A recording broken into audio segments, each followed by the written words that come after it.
Students, आज हम पढ़ेंगे कि सिलिकॉन को हम कैसे प्रिपेयर कर सकते हैं।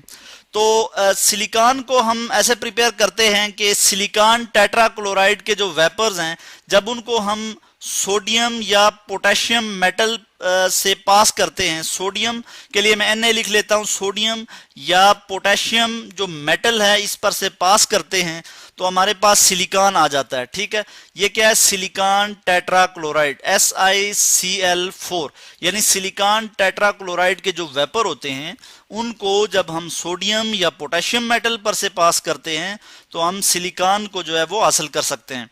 इसके लिए मैं आपको रिएक्शन बता दूं कि सिलिकॉन टेट्राक्लोराइड SiCl4, ठीक है जी, ये रिएक्ट करेगा किसके साथ?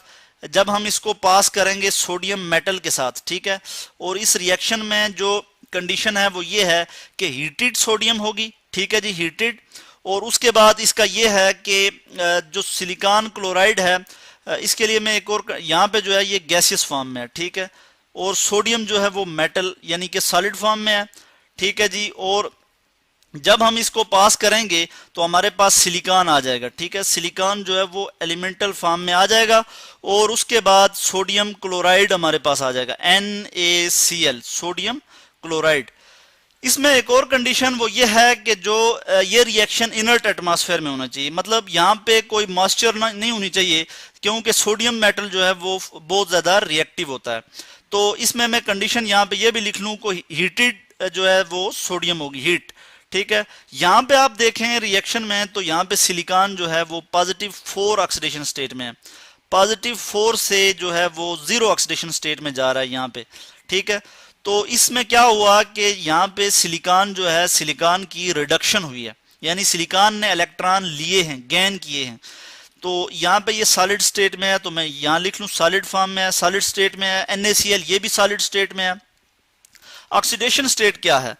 जब कोई भी एलिमेंट किसी भी कंपाउंड में, अगर मैं इसको डिफाइन करूं ऐसे कि किसी भी कंपाउंड में जो एलिमेंट की ये कैपेबिलिटी होती है, ये सलाहियत होती है कि वो इलेक्ट्रॉन लूज करे या गेन करे, उसके लिए हम जो है एक नंबर असाइन करते हैं जिसे हम ऑक्सीडेशन स्टेट कहते हैं या ऑक्सीडेशन नंबर कहते हैं।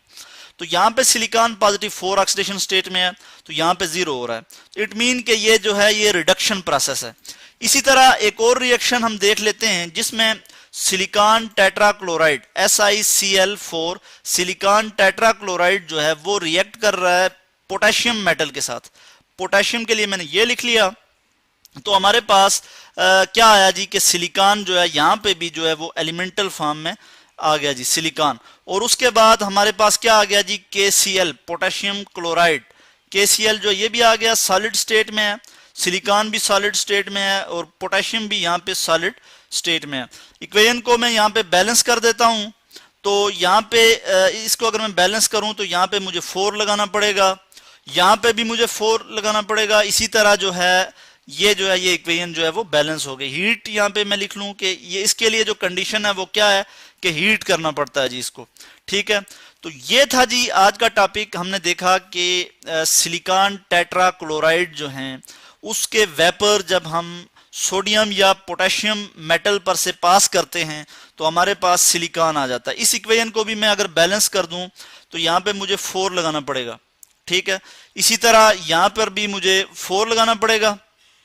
ठीक है जी, ये मैंने 4 लगा लिया यहाँ पे, तो अब ये इक्वेशन जो है वो बैलेंस हो गई है। तो आज हमें क्या पता लगा कि जब भी हम सिलिकॉन टेट्राक्लोराइड के वेपर्स को सोडियम या पोटेशियम मेटल पर से पास करते हैं तो हमें जो है वो सिलिकॉन हासिल होता है, सिलिकॉन जो है ऐसे प्रिपेयर होता है। आज का हमारा टॉपिक था, होपफुली कि आपको समझ आई होगी।